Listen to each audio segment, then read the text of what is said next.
Hello बच्चों, welcome to the my YouTube channel educational point. तो स्वागत है आपका मेरे इस नए वीडियो में। आज हम लेके आए हैं आप लोगों के लिए क्लास 10th का वाराणसी का जो अभ्यास प्रश्न है उसके प्रश्नों का उत्तर। तो क्लास 10th के प्रथम पाठ से संस्कृत के सब्जेक्ट से यानी कि विषय से आपके जो पहला पाठ है वो है वाराणसी। और कल के वीडियो में हमने वाराणसी के अर्थ को देखा था, समझा था और उसके हिंदी अनुवाद को हमने लिखकर भी बताया था। तो आज के इस वीडियो में हम देखेंगे इसके अभ्यास प्रश्न को। तो इसके एक एक प्रश्न मैंने कॉपी पे नोट कर लिए हैं। आपके कुल यहाँ पर 15 प्रश्न हैं, ठीक है। 15 प्रश्न के हम प्रश्न उत्तर बहुत ही क्लियर और सही देखेंगे एक एक अर्थ के साथ। तो चलिए देर न करते हुए वीडियो को स्टार्ट करते हैं। तो पहला प्रश्न है, वाराणसी नगरी कस्याः नद्याः कूले स्थिता, यानी कि वाराणसी नगरी जो है वह किसके किनारे स्थित है। मतलब कि कूले मीन्स किनारे पे और स्थित मीन्स स्थित, यानी कि किसके किनारे स्थित है। तो चलिए उत्तर देख लेते हैं। तो इस प्रकार से पहले प्रश्न के उत्तर हैं कि वाराणसी नगरी गंगायाः कूले स्थिता, यानी कि वाराणसी नगरी गंगा के किनारे स्थित है, ठीक है। ये हो गया आपका पहले प्रश्न का उत्तर। दूसरा प्रश्न है कि वाराणसी कस्याः भाषायाः केंद्रम अस्ति, यानी कि वाराणसी किस भाषा के केंद्र में स्थित है, यानी कि वाराणसी के केंद्र भाषा क्या है, ठीक है। तो उत्तर लिखेंगे वाराणसी संस्कृत भाषायाः केंद्रम अस्ति, यानी कि वाराणसी जो कि है संस्कृत भाषा के केंद्र में स्थित है। तीसरा प्रश्न है कि कुत्र मरणम मंगलम भवति, यानी कि कुत्र यानी कि कहाँ पर, मरणम यानी कि मरना, मंगल यानी कि मंगलकारी, भवति होता है। तो उत्तर लिखेंगे कि वाराणस्याम मरणम मंगलम भवति, यानी वाराणसी में मरना मंगलकारी होता है। चौथा प्रश्न है कि वाराणसी किमार्थ प्रसिद्धा, कि जो कि है वाराणसी जो है वो किस लिए प्रसिद्ध है, ठीक है। किमार्थ मतलब होता है किस के लिए प्रसिद्ध है।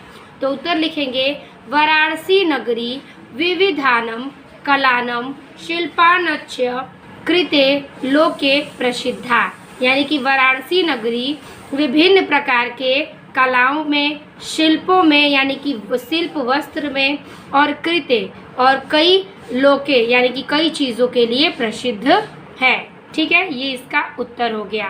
पांचवा प्रश्न कह रहा है कि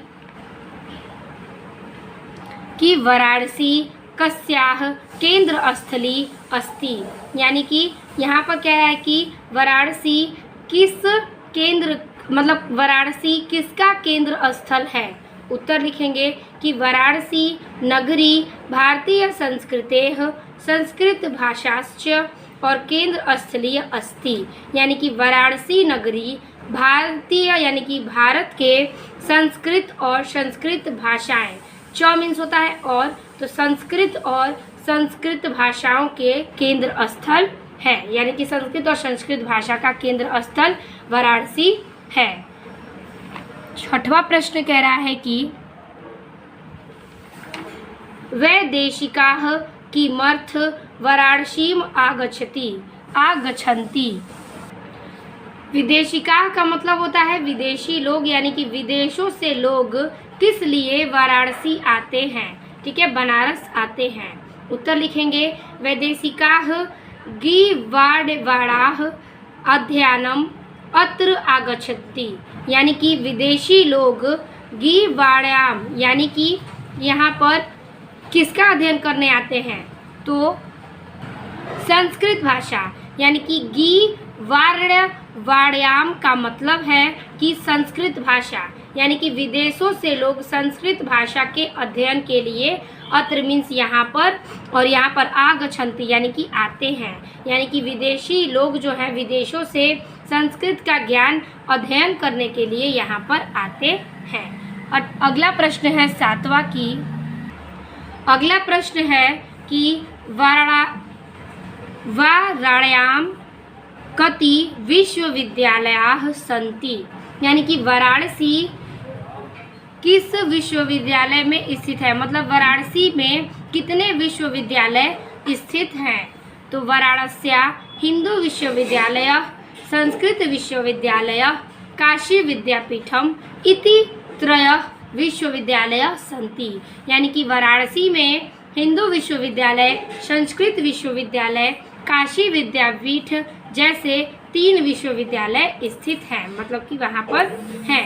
ठीक है, अगला प्रश्न है कि दारासिकोह वाराणसी आगत्य किम अकरोत्।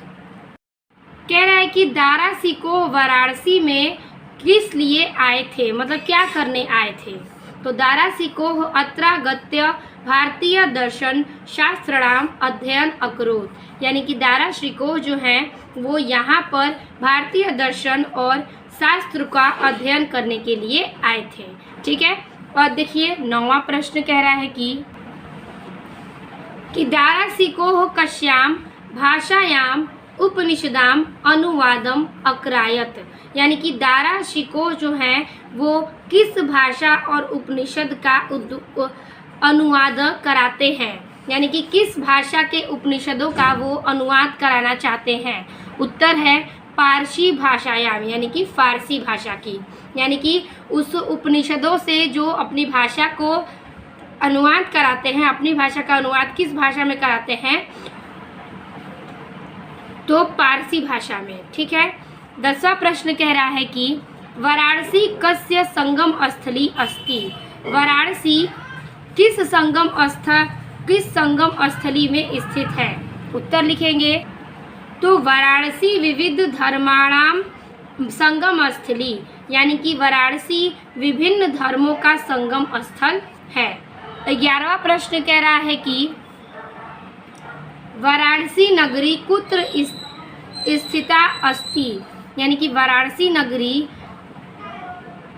कुत्र मतलब कि कहाँ पर स्थित है। तो वाराणसी नगरी विमल सलिल तरंगायः गंगायः कूले स्थिता, यानी कि वाराणसी नगरी जो है वो विमल सलिल का अर्थ है आपका कि निर्मल जल की, ठीक है, तरंगों से, निर्मल जल और तरंगाय यानी कि तरंगों से गंगा नदी के कूले किनारे स्थित है, यानी कि वाराणसी नगरी स्वच्छ जल की तरंगों से, लहरों से गंगा के किनारे में स्थित है। ये हो गया आपके 11वें प्रश्न का उत्तर।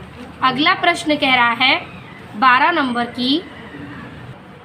कि विविध धर्माणाम संगम स्थली कह नगरी अस्ति।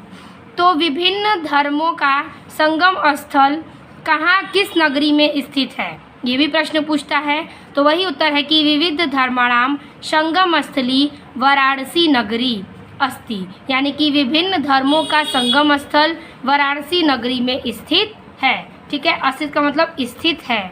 13 प्रश्न है कि संपूर्णानंद संस्कृत विश्वविद्यालय कश्याम नगरान विद्यते, यानी कि संपूर्णानंद जो है, संपूर्णानंद वह संस्कृत विश्वविद्यालय किस नगरी में विद्या उसकी है, मतलब किस नगरी में वह विद्यमान है। तो इसका उत्तर है कि संपूर्णानंद संस्कृत विश्वविद्यालय वाराणस्या नगरया विद्यते, यानी कि संपूर्णानंद संस्कृत विश्वविद्यालय वाराणसी नगरी के विद्याओं में मिलता है, यानी कि विद्यते यानी कि विद्या यहाँ पर उसकी है स्थित। 14वां प्रश्न कह रहा है वाराणसी नगरी के शाम संगम स्थली अस्ति। ठीक है, वाराणसी नगर किस संगम स्थली में स्थित है, किसके लिए संगम स्थली है, यानी कि संगम की स्थली में स्थित है। तो वाराणसी नगरी विविध धर्माणाम संगम स्थली, यानी कि वाराणसी नगरी विविध यानी कि विभिन्न धर्मों का संगम स्थल है। ठीक है। अगला 15वां प्रश्न है, यानी कि आखिरी प्रश्न की वैदेशिकाः पर्यटकाः कस्याः शोभाम् अवलोक्य वाराणसी प्रशंति। ठीक है, तो वैदेशिका का अर्थ है विदेशों के लोग जो है, विदेशों से लोग, पर्यटका पर्यटक का मतलब है पर्यटक, यानी कि जो लोग दर्शन के लिए और देशों विदेशों से दर्शन के लिए घूमने आते हैं, घूमने फिरने आते हैं, वो लोग। तो पर्यटक मीन्स, पर्यटका मीन्स होता है पर्यटक, यानी कि विदेशों से लोग पर्यटक कस्या के लिए, किसके लिए, शोभाम अलौक्य वाराणसी प्रसिद्ध थी, किसके लिए शोभा और अलौक्य यानी कि उसकी शोभा अलौकिक वाराणसी में प्रसिद्ध है, यानी कि दिव्य प्रसिद्ध है। क्या प्रसिद्ध है? तो विदेशिका पर्यटका वाराणस्याम घाटानाम शोभान अवलोक्य वाराणसी प्रशंति, यानी कि विदेशी लोग जो हैं, विदेशों से जो लोग हैं, वो पर्यटक करने वाराणसी के घाटाओं के, यानी कि घाटों के, घाटा नाम का मतलब होता है घाटों की शोभा को अवलोक्य यानी कि एक लौकिक और वाराणसी की प्रशंति यानी कि प्रशंसा करते हैं। यानी कि विदेशी लोग यहाँ पे आ करके वाराणसी के घाटों की शोभा को क्या करते हैं? प्रशंसा करते हैं। यहाँ के घाटों की अलौक्य दिव्य दृष्टि को देख के जो विदेशी लोग हैं, दूर दूर से आते हैं देखने, वो वाराणसी की प्रशंसा भी करते हैं। तो एक एक अर्थ के साथ मैंने आपको इस प्रश्नों के उत्तर भी बता दिए हैं। तो इस प्रकार से आपका ये अभ्यास प्रश्न समाप्त होता है। वीडियो अच्छी लगी हो तो लाइक, कमेंट, अपने दोस्तों को शेयर कीजिएगा। मिलते हैं आपसे अगले वीडियो में, तब तक के लिए धन्यवाद।